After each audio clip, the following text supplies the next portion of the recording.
Oh, there we go. I was like, uh-oh, it didn't say recording in progress. I was getting nervous. Hi, I'm Malika Albrecht, the founding editor of Redheaded Stepchild, and you are at our Thursday book launch. I'm super excited because my friend Kristie Williams is celebrating her first book, Find Her. And I'm going to read a brief bio. I do want to remind people, if you'd like to read for open mic, we'd love to hear you. If you want to shoot me, yeah, Karen's putting hers up there and she's doing the whoa, the back and forth. Fancy. If you want to read for open mic, just send me a message and I'll put you down. So far, I have Julio, John, Paul, and Regina. I'd love to see some of you other people that are here read for open mic. And Kristie, you know my usual. It's going to be a brief bio, and it's just going to be anecdotes from our personal life. No, I'm joking. I'll read too, Malika. Huh? I'll read too, if you Oh, like. fabulous! Thanks, Ron. Okay. I'm actually going to do a real bio. Kristie received her BA in English creative writing from St. Andrew's Presbyterian College and a master's in education in adult education at East Carolina University. She has been previously published by Main Street Rag, Dan River Review, Cairn, Maximum Tilt, Solstice Anthology, Madness Muse Press, thank you, John, Hermit Feathers Review, Heron Clan 8, of which she is now an editor, and Gnostis Journal of Poetry, Fiction, and Art. When she's not playing with words, she is using her own story of quadriplegia and cerebral palsy to advocate for herself and others with disabilities, participating in adaptive recreation, of course, creating mixed media art, reading great books, and going to rock concerts. And we were just talking about Bon Jovi. This year for Christmas, she's asking for books. So Kristie, maybe you could do a address and we'll all send you a book of poetry. Good. If you do, and yeah, that actually would be good. If you have one of your own books that you want to share with Kristie, maybe that would be something they could email you about, Kristie. And yes, you get signed copies of people's books. Because I know there's a lot of fabulous writers here that, you know, we've celebrated already. I also want to add that Kristie, if you don't already have her book, of which she sold over 260 copies, Finishing Line Press, you can order tonight and get a signed copy. So you could reach out to Kristie. Is there an email address you'd prefer? What's the best way? Email, and I can type that in a little bit, or you have my email. That's what I was going to say. I have it too. I'll just have to, or Karen, you have it. Would you mind putting it in there? Thank you. And with that, I'm turning it over to you, girl. Spotlighting you. Coming your way. Well, you're good. Oh my gosh, it's weird to see just me on the screen. I might put my version over to gallery so I can see y'all while I read. I'm glad everybody's here, and I'm going to read some new stuff tonight since some of you have heard me, but there will be some repeats. I'm just excited, and we're going to jump right in and start with the first poem in the book, because that sets up what Finding Her is all about and how I ended up finishing the book in the first place. This was actually one of the last poems that I wrote, but the first poem in the book. So this is titled 1 Minute.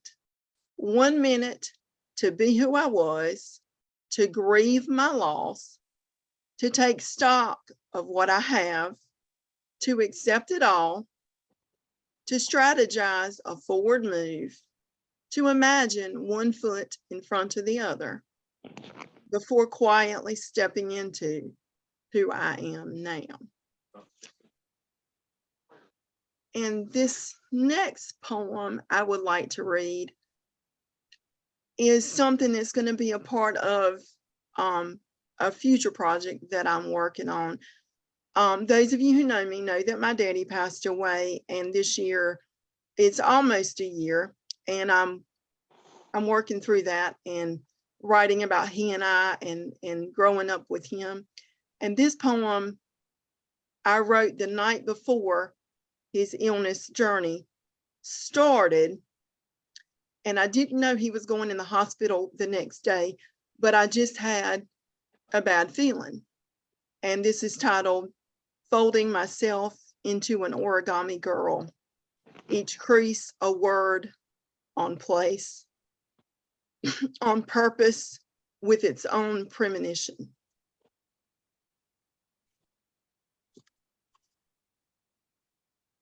And now that we've kind of established where we are in finding her and where I'm going this year, I want to take you all on a field trip with me, because every reading I've done, people ask me to read Yoga Pants. So we're going to Target. Yoga Pants. Shopping at Target, I see them and smile. Remember wearing a similar pair, sister yogas. These are heathered gray. A teal roll-down band provides a backdrop for silvered leopard spots. Remembering my legs, strong and shapely, used to plant my feet, raise my bottom, bridge all my strength. My sister yogas assisted that derriere move, squeezing tight, lifting body parts into perfect poses. My abs, never carved, but always flat, stood at attention, saluting the colored swath that kissed my belly button and nuzzled its bejeweled ring. I have to try these on. Snatching them off the rack, I glide into the fitting room. Just outside my stall door, a full-length mirror waits, my eyes alight with hope as they adjust to the reflection. A fellow shopper smiles behind me. Oh, you precious thing. Those yoga pants hug your love bundle. And just like that, my belly button's unintentional smile opened wide the veil, lost somewhere between not pregnant and not even almost flat. And that is a sadly true story.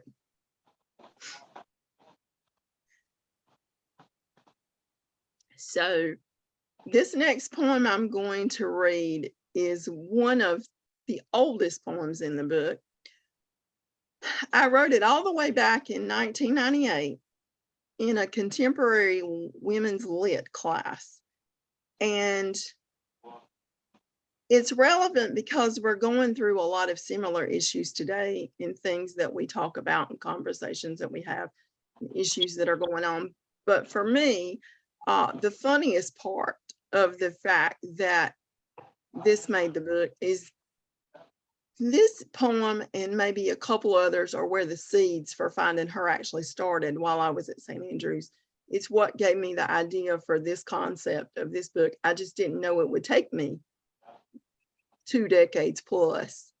But this poem came about because it was either write this poem or write a term paper. And I had no intention of writing a term paper. So I wrote this poem and it ended up in the book. This is titled Womanhood. Daddy says I used to be perfect till I turned 12, got my period, became a woman. Now I run with the wolves, he says, digging up the bones of others, piecing together a body, a past of women whose lives placed them in concentration camps of conformity. The unlucky, the unique, experiment with themselves. Bell jars become homes. As the pressure builds, glass breaks. The poking and prodding of that eternal lover evokes such excitement. Voices erupt, sticky, sweet.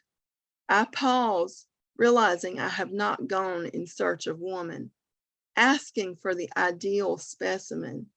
I have not fought my conformity, nor have I embraced it. To those of you who bitch and moan, do you even know why? I sit silent. A voice within me listens. I don't need to prove a past filled with ideals of false realities and experiment with contaminated souls. I am me, and that is enough.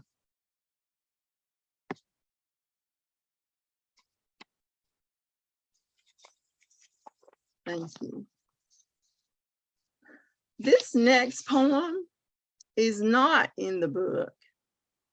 And I struggled with this one for a long time because a few years ago, when everybody was writing poems about food, and I just couldn't figure out how I wanted to do that and why they were writing about food, it really annoyed me that I was finding poems about cereal and whatever thing. So when I finally decided I was feeling spicy and I wanted to cook up something, this is what happened.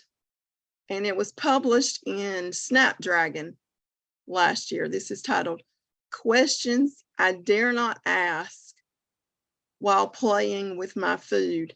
Yes, I know Marianne Malika, you can let her in. Questions I dare not ask while playing with my food. You present my plate. I flash back to breast. We bathed in chicken stock. Our fingers gently kneading cumin and dashes of red pepper in unison. Before each one was clothed in ground cinnamon. You lathered my hands with unscented soap, not wanting to dilute the smell of anticipation.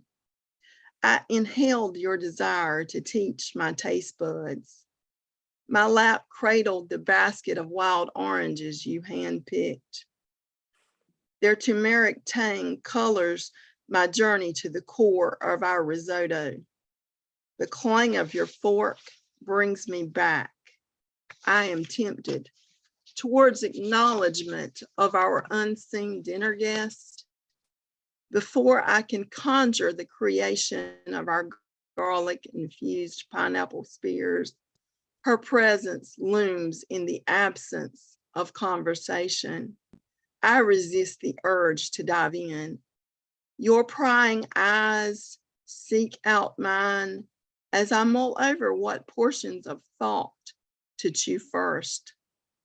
Sweaty spices punctuate my brain's burgeoning puzzle. What palate-curious fantasy did she fulfill before the divorce? Sweet heat travels tongue to toe. I wish a chance to sample each of your flavored offerings.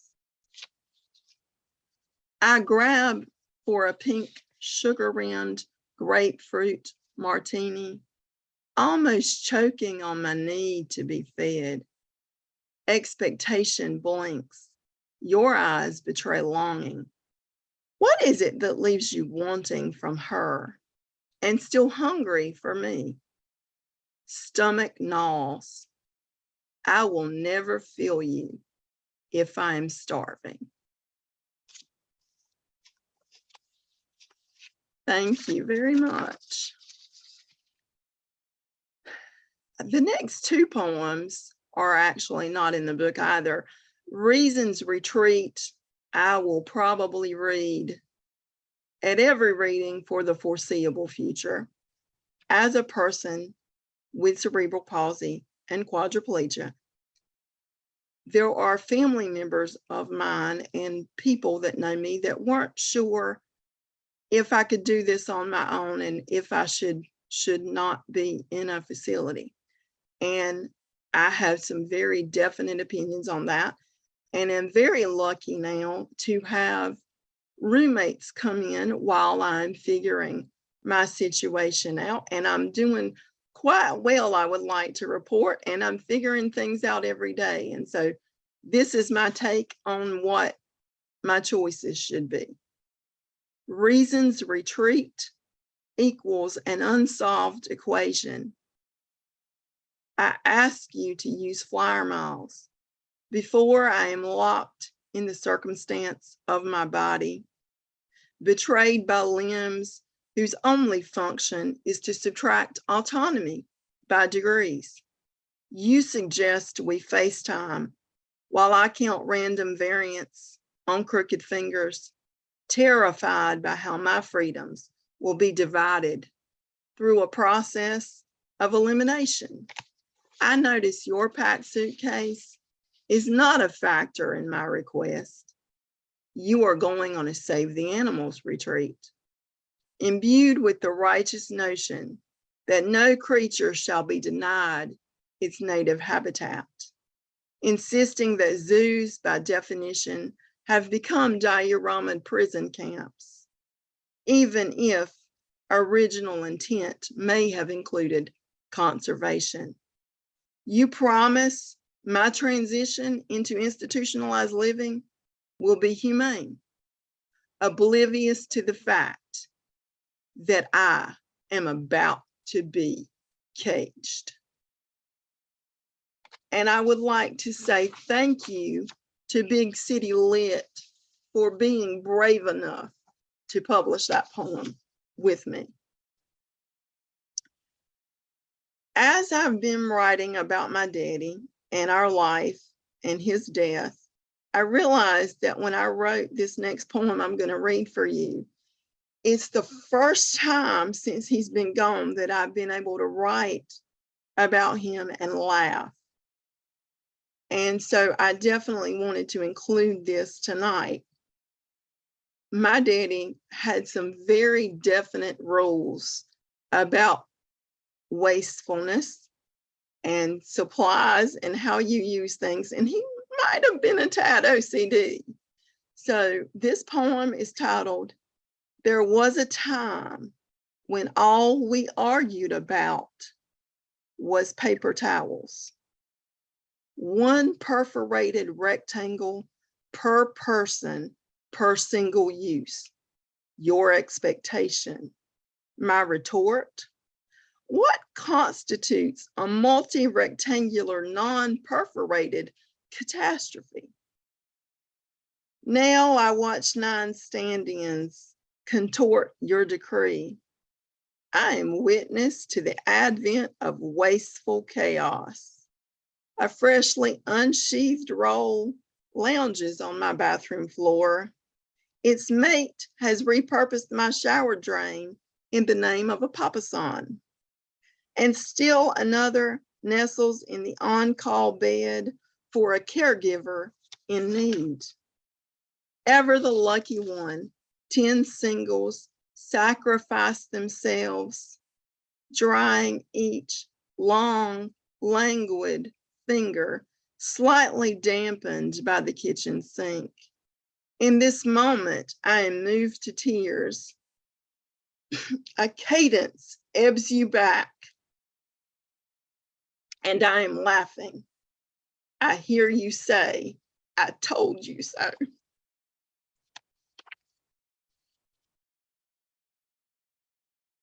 This poem next is the last poem in the book, and I don't read it very often, but I thought it was important to read because the ebb and flow of the book, there is dark and there is light.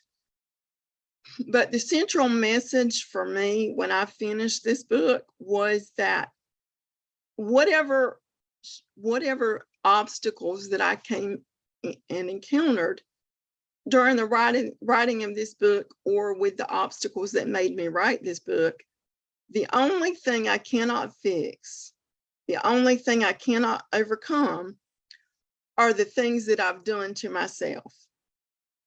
So this poem is titled "A Digger's Lot." Sitting alone at time's end, recoiled by a single notion, only the whole she herself crafted cannot be reconciled. The last poem I want to read, I want to take a minute and talk about Marty Silverthorne. He is who the book was dedicated to. He was a friend of mine for a good 20 years, and I knew about him when I was at St. Andrews. Didn't get to meet him until I came to graduate school. And I thought he was a master of the Southern poem. And I wanted to write this poem, but had different versions of it, and I couldn't nail the ending. Marty passed away before I could finish this poem, and I read it now at every reading because it was my daddy's favorite poem, but also Marty would have just been hooting and hollering over this one, I think. And so it'll be a part of a future project. This is called Praise the Scavenger Hunt. I found white sand whose black underbelly hides in the ink of my tattooed right ankle. Live hose pipes sneaking around corners, trailing between treasure hunts and dining chair forts, reinforced with Oreos and homemade magic. Wood carved back scratchers and crank turn ice cream churns, grapevines and clotheslines, witnessing fried bologna sandwiches, picnicking with Duke's mayonnaise under the apple tree, dry roast salted peanuts, begging to be sipped from a glass bottle baby Coke, backdoor flip-flops fighting to free themselves from corn silks still dogging their heels, fat back collard greens and cast iron skillet cornbread lures, baiting Santa's bounty far better than any kitchen concocted cookie ever could.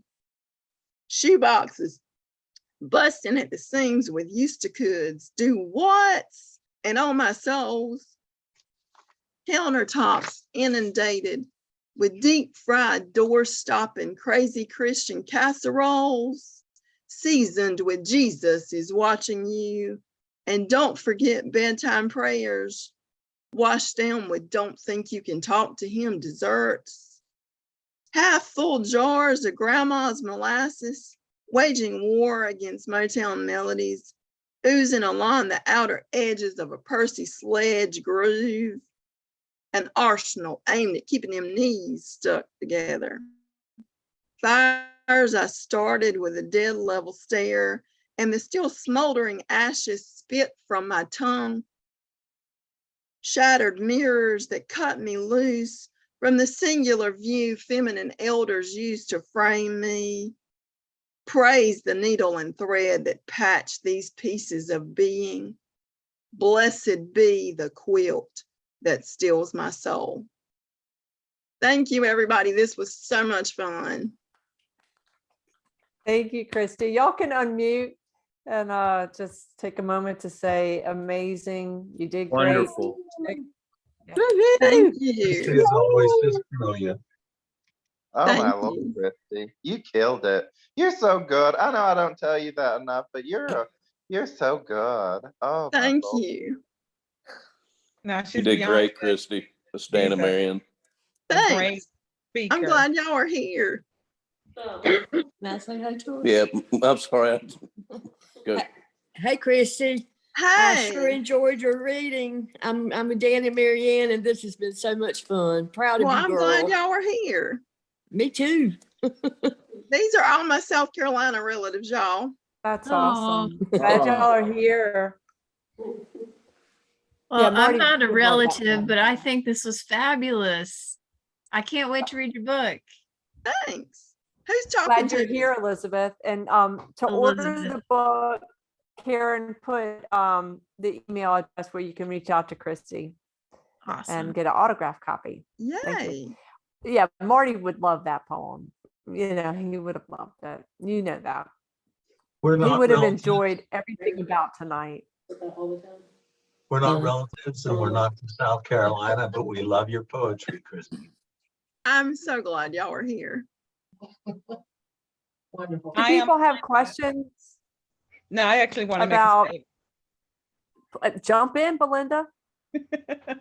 No, Kristie is a forever friend since high school and a sister for many years to me. And so her dad was a dear person in my life. And just to know that she has been able to excel at what she's gifted at, this is a beautiful opportunity to see and actually witness. So for those that don't know her as long as I have, again, I'm honored to actually have seen her flourish in this way, because she is a dynamic and amazing woman and such a beautiful poet writer. So, you know, kudos to you and all of the accolades that you have earned. I I love love- you. Oh, that's so awesome to see somebody from high school getting to celebrate with you. Do you know Maxie Pittman? That's my mother. All right, we're letting her in. Do people have questions for Kristie about, the process of writing this book, or about some of the newer poems, what project she's working on next that she talks briefly about? Yeah, what's your next book, Kristie? Well, I'm working on two things because I don't want to spend so much time in my daddy's book. Sometimes I can handle those days and sometimes I need a break. So my next project I'm working on, it won't be exactly a Finding Her redo, but it'll just be a deeper extension of some of those thought processes and issues. I read a poem by Tony Hoagland, and forgive me that I don't have the name of that poem in front of me, but there's a line in it that talks about a woman who feels like a conjugated verb. And so I want to write about what that means for me and other women, badass writers that I know, what it means for us. And so I'm going to explore a little bit of that. And then I'm also writing about my daddy and my life with him and how that kind of brought me to where I am now. Awesome. Kristie, will it all be poetry, or are you going to put any prose in there? I don't know. I'm toying with the idea of small snippets of things that would be prose to go with the poems, but I don't know exactly what that looks like yet. I think what I'm going to do is write it, and then when I'm done writing, I'll know better how to put it together, because that's something that I'm noticing is changing for me. The way I'm going about these next two projects is very different than the way I put this book together. So I think that'll change for me with each book as I change as a writer. I'm not going to put every book together exactly the same way. Yeah, makes sense. And maybe you could talk about putting this book together, like when you first realized. And I realized, well, in 1998, when I was at St. Andrews, that was my junior year, I knew that I wanted a collection to have the female slant, and I had written Womanhood, and I had written the Duende poem that is in the book. And I knew I would have that slant, but I didn't know what exactly it looked like. So when I was finally putting this book together, I pulled all the poems that I thought would fit. And I kind of, because I'm such a music person, and as a kid, I was always reading liner notes and all the things when I'd buy an album. It was like a whole event for me. I'd have to go through the whole thing and read the lyrics and all that. So I kind of thought about this book as if it were my Slippery When Wet, my favorite Bon Jovi album, and how I would want that to look and how I would want the reader to go through and follow sort of an arc.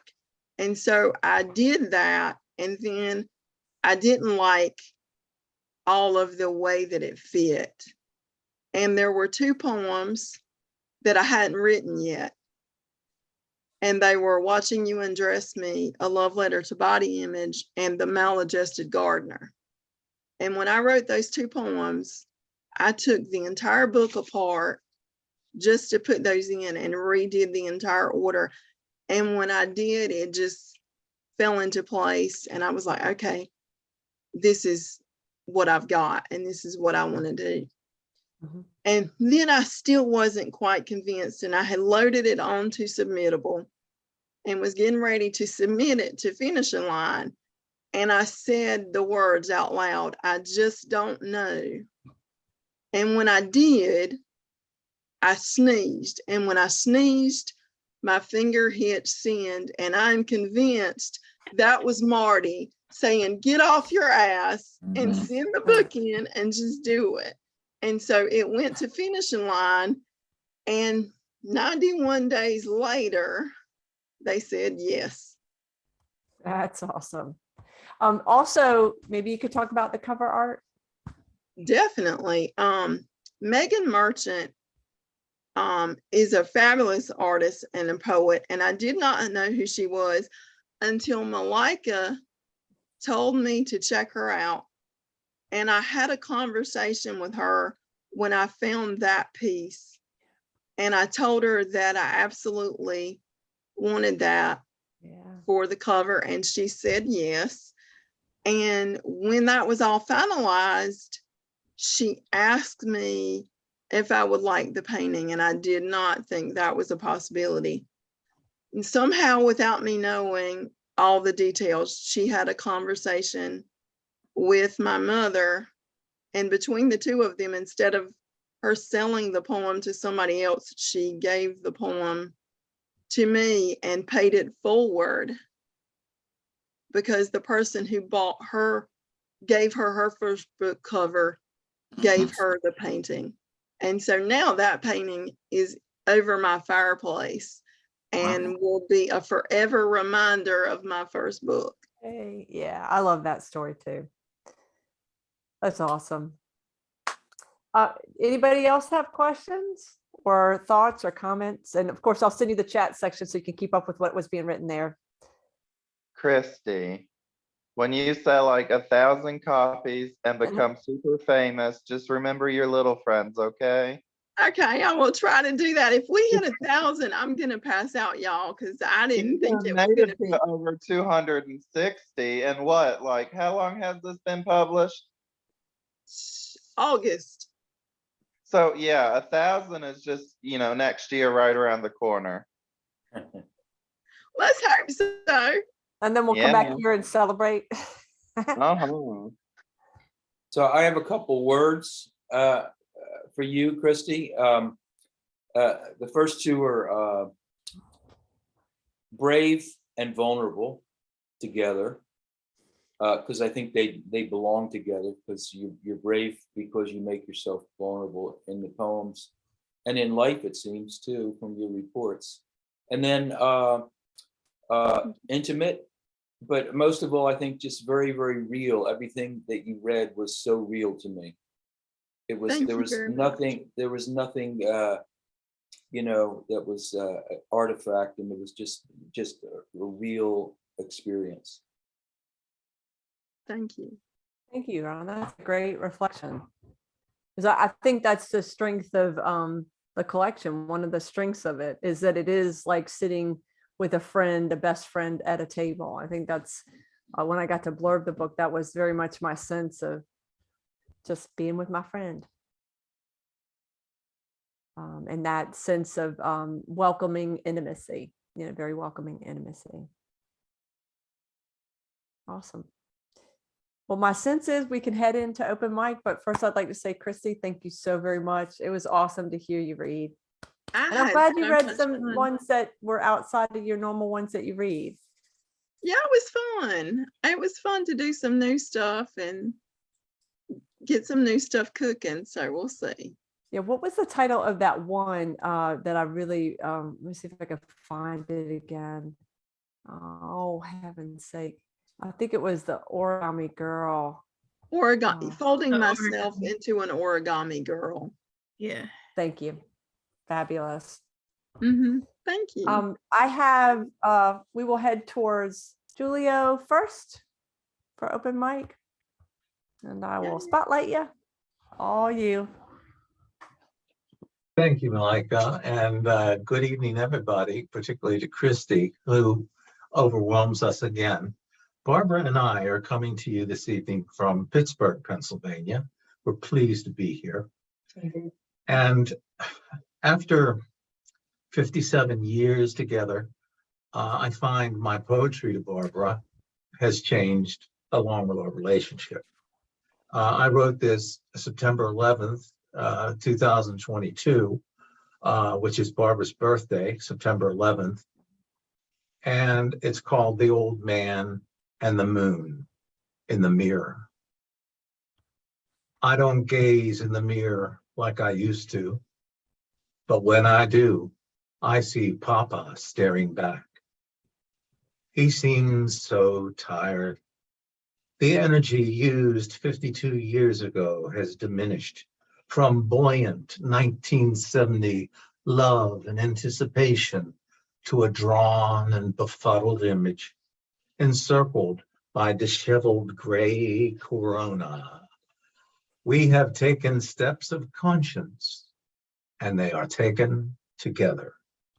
I remember messy puddles, occasional unexpected holes, but we find resolution not in glory, but satisfied we are the imperfect answer of our togetherness.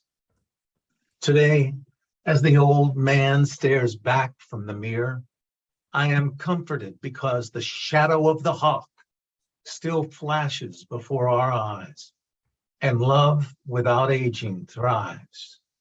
Barbara, you are eternity and govern the heavens, where you master your beloved moon and me.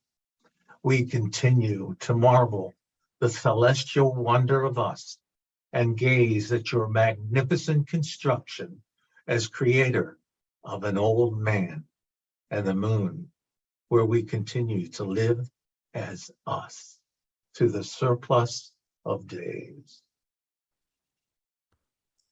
Thank Oh, you. that's gorgeous. Check the chat section because we were going on fire there. Oh, I should have read it slower, I guess. Oh no, it was perfect. It was perfect. We were going on fire because it's beautiful. And I was glad to see Barbara there too. What a gorgeous poem. Yeah, John, I am keeping right collected is tough. underway. Keeping what? Keeping myself together is difficult when I read that. Yeah, So it's beautiful. I mean, I think we are all honored that you did. thank you. John, I'm heading towards you now. Why, hello. Oh, that's horrendous. I was so big in my screen, I almost screamed. So let me set up. I'm not gonna read a lovely love poem, sorry. If anyone knows me, all my poems are dreadful and sad. But the one thing is you won't be able to see me because I'll be on my phone and I have to go to it, so I'll vanish. I just want to apologize. So this poem is titled Roland, and that's my father's name. If my father had not sewn his palms to my mother's womb, I would have never known his existence. His voice like vinyl, thick and scratched, barely audible through the skin. If he had known my ears worked, maybe his voice would have been louder, and he wouldn't have been afraid to say, I love you. And that Holy is that poem. smokes, John, that is amazing. And Thank I'm you. glad you haven't given up the "and that is that" poem because No, I had kind of, that's my signature. I was going to say I'm so, you know, that I would feel weird not having that. I am heading towards Paul. There you are. I'm unmuting because I've been trying to be good here. I have a poem that just came out this week in the Hudson Review, which is a place I've always admired. There it is.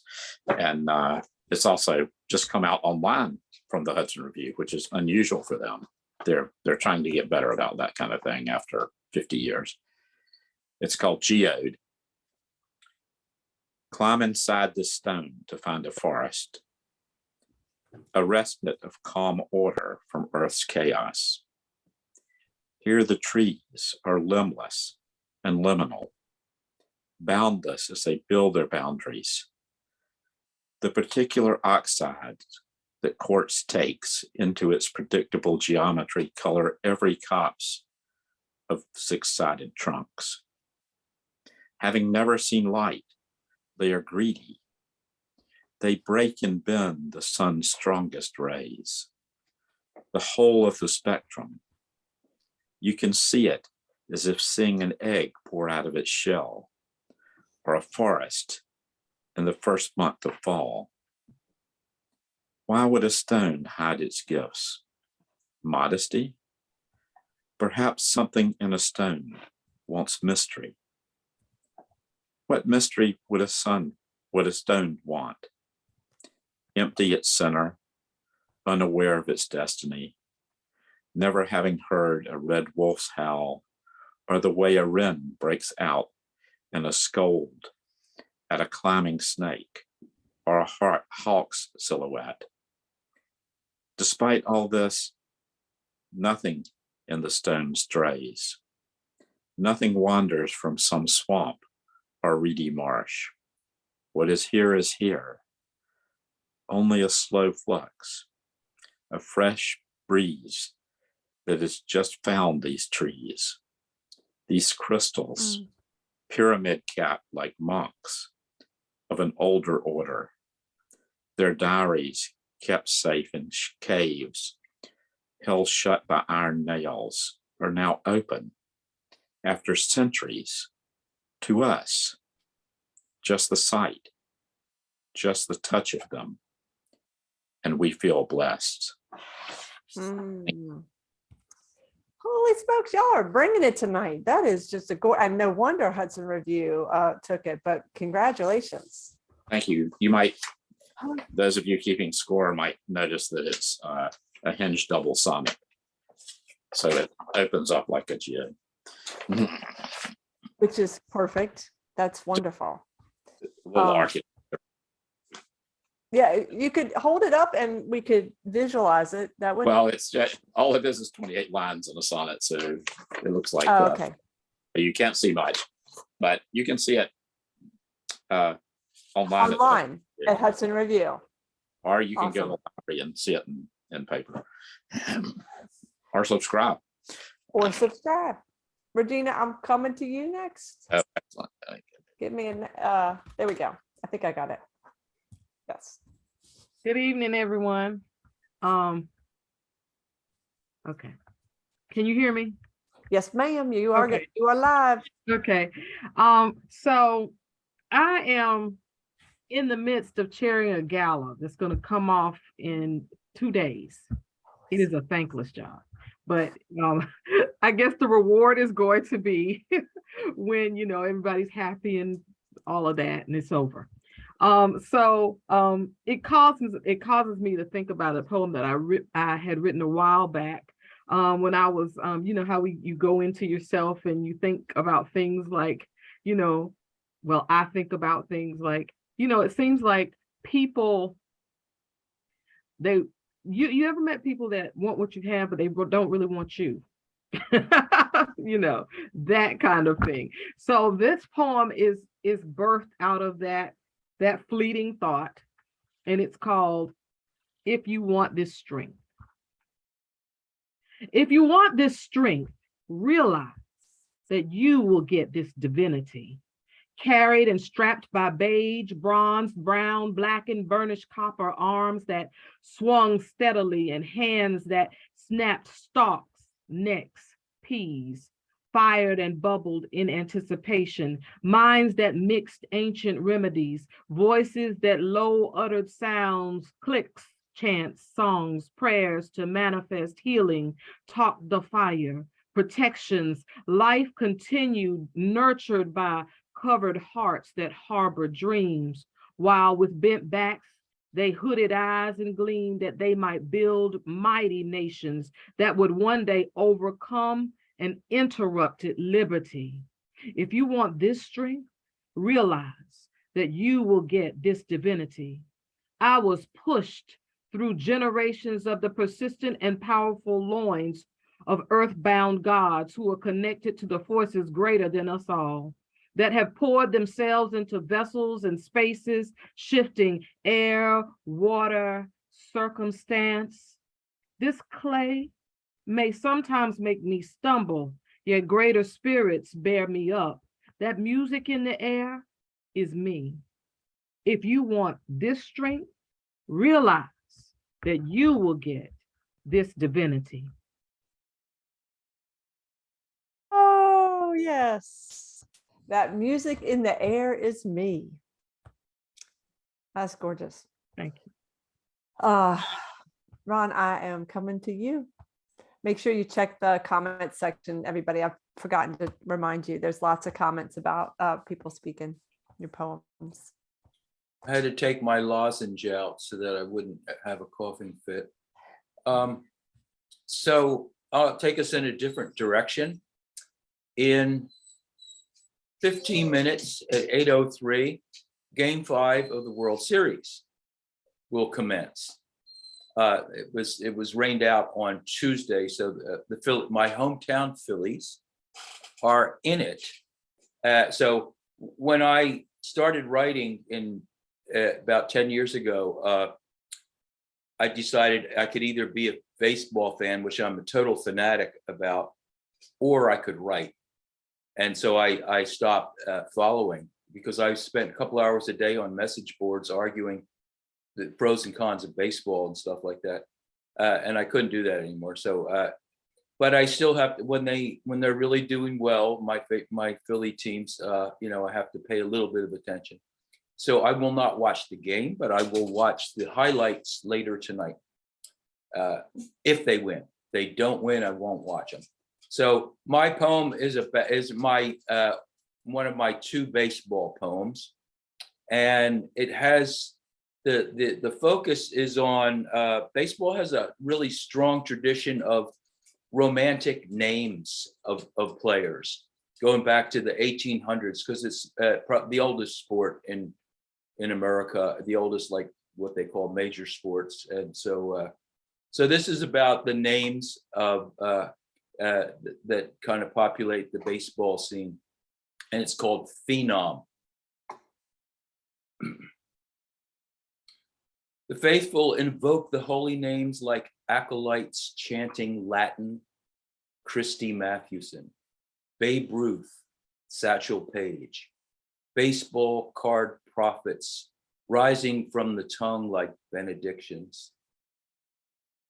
Some names flow like the slow lava of a home run trot: Rabbit Moranville, Marty Marion, Orlando Cepeda. Others erupt like post-game fireworks: Vinegar Bend Mizell, Van Lingle Mungo, Rip Rapolsky. In Greensboro, the Blue Claws of New Jersey feed on the grasshoppers of Greensboro. In pregame warm-up, lean, glint-eyed ponies bound after apples in the distant meadow. In the game, pretenders etch their names faintly with scuff dives into the grass, scratch them in with dusty slides at home plate, before their auras blur into the spring breeze, names lingering like vapor trails. One stands out, gilded and backlit. In the far pasture, spindle legs fluttering like Buster Keaton in pursuit of a thief, before the ball finds its soft leather nest. At the plate, he drives a pitch between 2 chasers, appears at second base before eyes return from the ball. He bounces tall on the bag, so burnished brown, so rope slender, so ship's cable strong, so crackling young, so gauntlet Eldemeyer. Thank you. Oh, that was awesome. Read the comments. There's a ton of them in there too. Yeah, Thanks. y'all are just fabulous tonight. And somebody wrote, glad that you stopped watching baseball and are right. Oh yeah, I'm glad you abandoned baseball for a while. So good to hear you reading tonight. That's from Cairn. Oh, thanks, Karen. Elizabeth, I am coming to you. I see you now. Awesome. You are a spotlight. Okay, this is me. I am okay. This one is called Into the Fire, and it's the latest revision. It Anyway, into the fire. The psychiatrist holds his clipboard angled to obscure his notes, asks me to remember apple, ball, key. Words I worry I'll forget, or worse, that remembering might make him doubt my faulty memory. How I stand in the shower for minutes or hours, lost under the nozzle, unable to recall washing my hair. I narrate my days, hoping to remember what needs remembering. I am eating breakfast. I have eaten breakfast. I am taking my medication. I have taken my medication. I am washing my hair. I have washed my hair. My words pile up like cars caught in rush hour traffic. Sometimes my T's stick to the roof of my mouth. The many false starts before half-forgotten thoughts stumble out. When he asks me to repeat the words, I remember all three: apple, ball, key, and worry what he might write in his report to support or deny my disability. He asks me to explain the idiom, out of the frying pan into the fire. I start to speak, but the words are jumbled. Out of the fire into the pan into the fire, the pan on fire. I leave his office, obsessed over the phrase I couldn't explain. I want to go back, make him tell me what it means, but I can't recall the order. I hear myself repeating, pan, frying, fire, pan, frying, fire, fire, fire. Whew. Holy smokes, Elizabeth. That was amazing. And there's a lot in the chat section.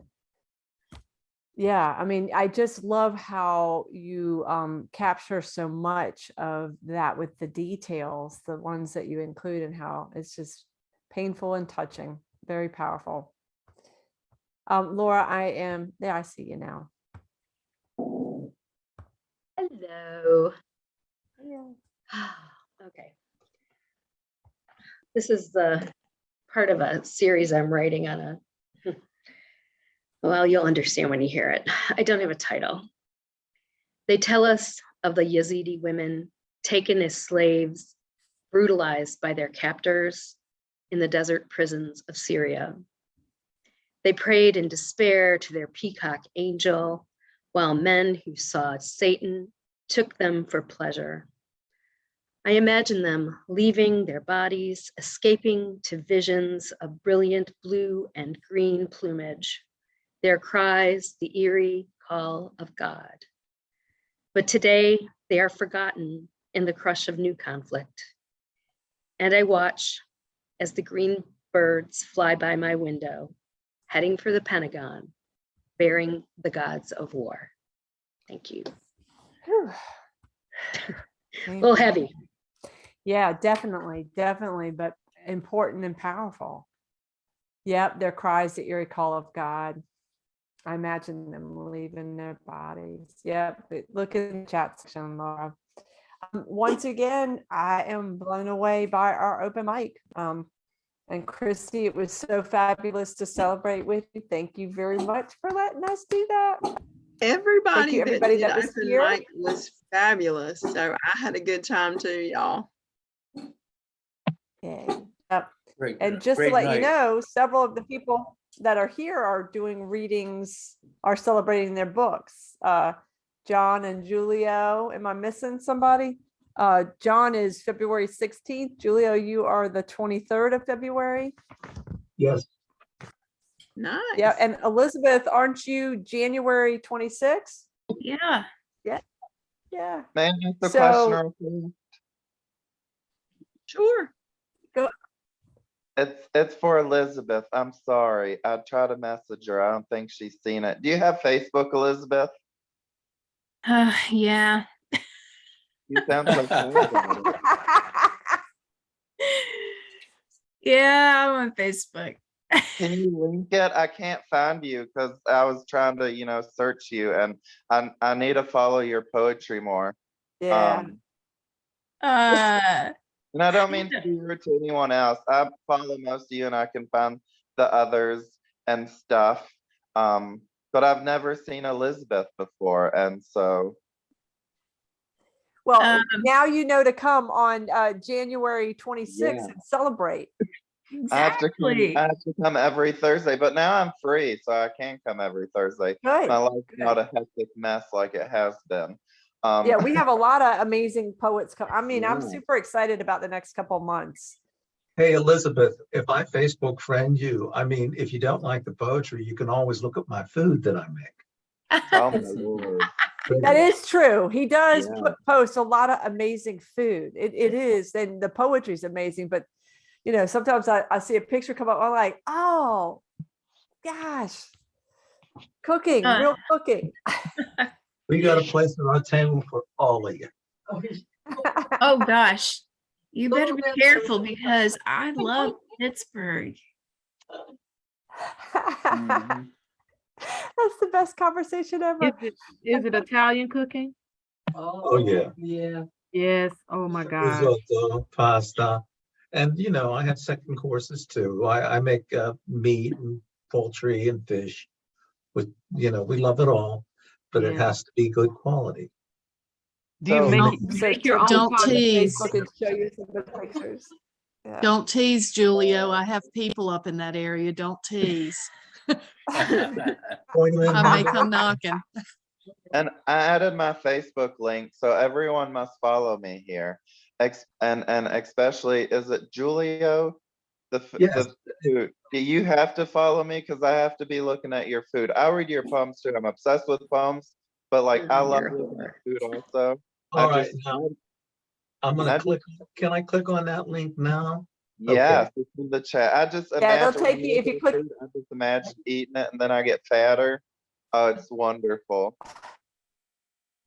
All right, on that note, guys, it is 8 o'clock and Thursday we have enjoyed each other's company. Congratulations, Kristie. Malika. And Thanks, everybody. That's Thank amazing. you. Great It was job, everyone. so Very great. proud of you, Next week. Kristie. Thanks, everyone. Thanks.